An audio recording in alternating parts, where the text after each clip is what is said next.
Hello. How are we doing today? All right. That's good. This particular room of the house I like in particular because there's two clocks ticking. One clock is quite a large clock, yay big.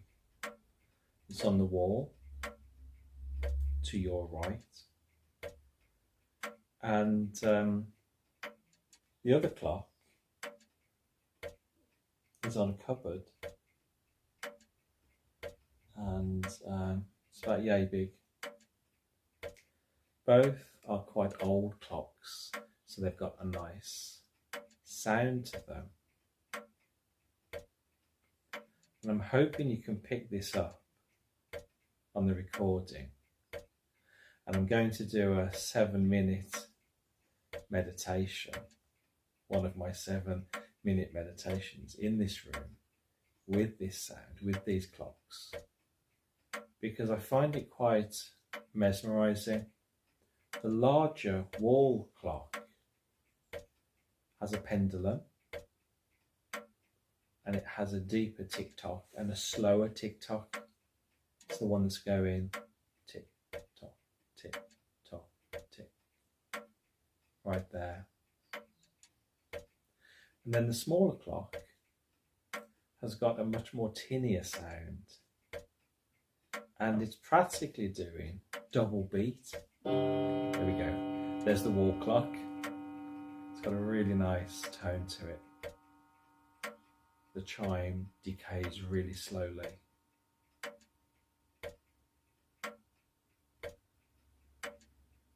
The smaller clock, I think I would call it a carriage clock, but I don't think it's typically a carriage clock. It's this sort of shape.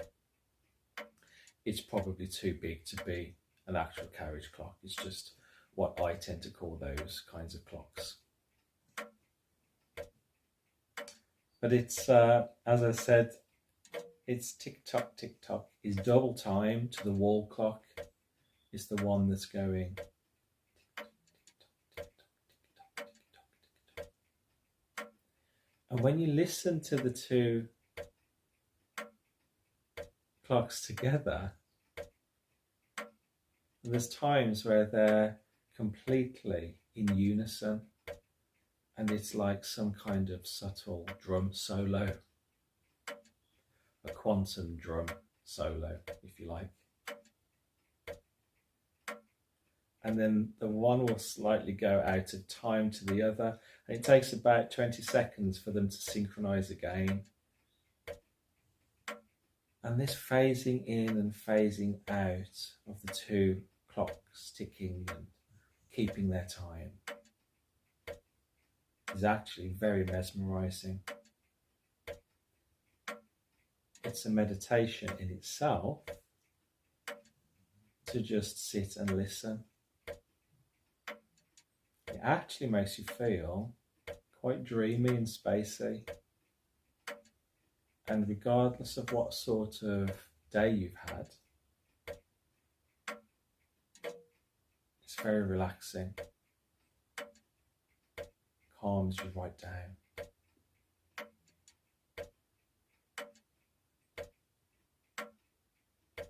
It's good to slow down, at least from time to time. It would be ideal, actually, to slow down and keep our minds moving slower and our rhythms moving slower all of the time if we could. Because when we're relaxed, we get more things done anyway. We don't get more things done by running around endlessly chasing our own tails. We never get more things done that way. We tend to waste time, make ourselves feel very anxious as well. There's an underlying sense of anxiety in our lives because of living like that. But when we stop like this, and we've stopped together at the moment, haven't we?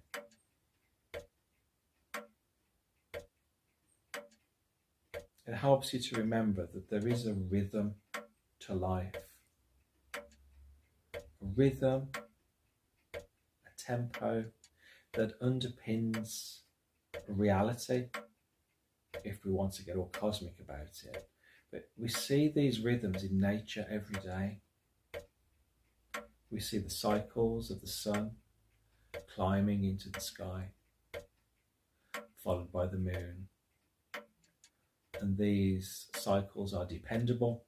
We can depend on them. We see the wildlife, the bird life, coming together in the morning, creating a beautiful dawn chorus, if you're lucky, and you live somewhere where there's a lot of birds.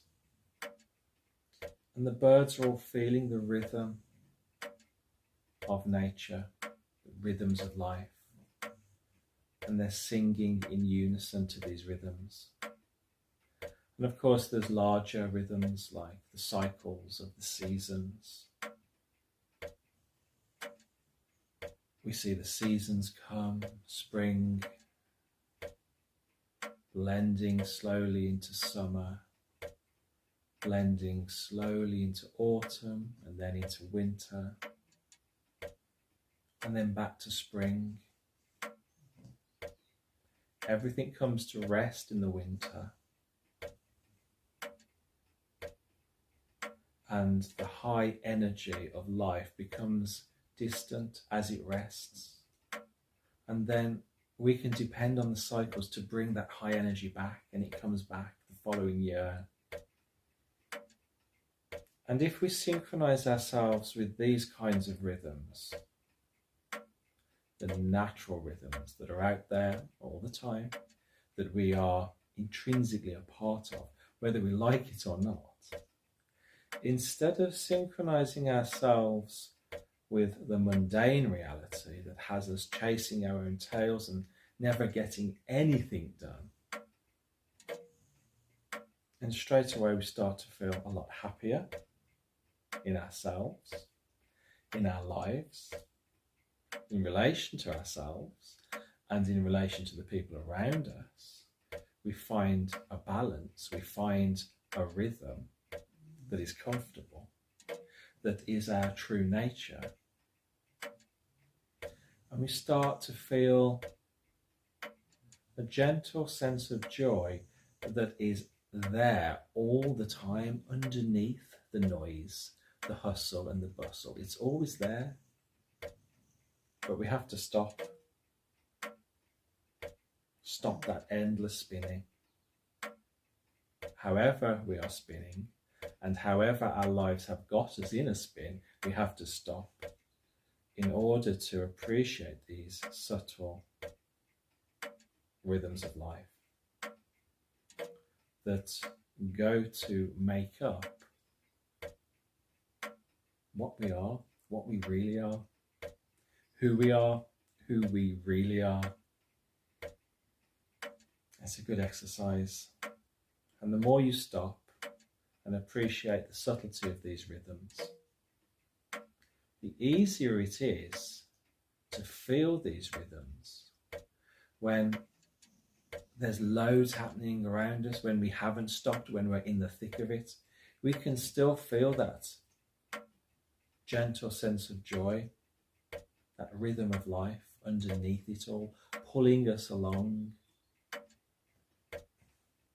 And we get more things done, and we feel relaxed and confident and comfortable, even though there might be all manner of chaos happening around us. And that's when we know that we've reached the eye of the storm, the peaceful center, the eye of the mortal hurricane, the peaceful center of the mortal hurricane of modern day life. The world doesn't stop being how it is, The chaos that's around us is there, but it's all around us rather than us being in it. We come to stop at peaceful center and we find balance there. And we realize that we can cope a lot better if we are at this peaceful center. And these principles are at the base of all meditation practice. Meditation brings us to center, brings us to that peaceful place of balance, where we can balance, where we can feel the balance that's all around us in the natural world, the natural cycles. So primarily, meditation helps us to stop. It's a beautiful chime that is, isn't it? Lovely, lovely. And that's the smaller clock there, chiming our way out of this little session. I hope you've enjoyed listening as much as I've enjoyed talking and stopping and relaxing. And I'll see you really, really soon.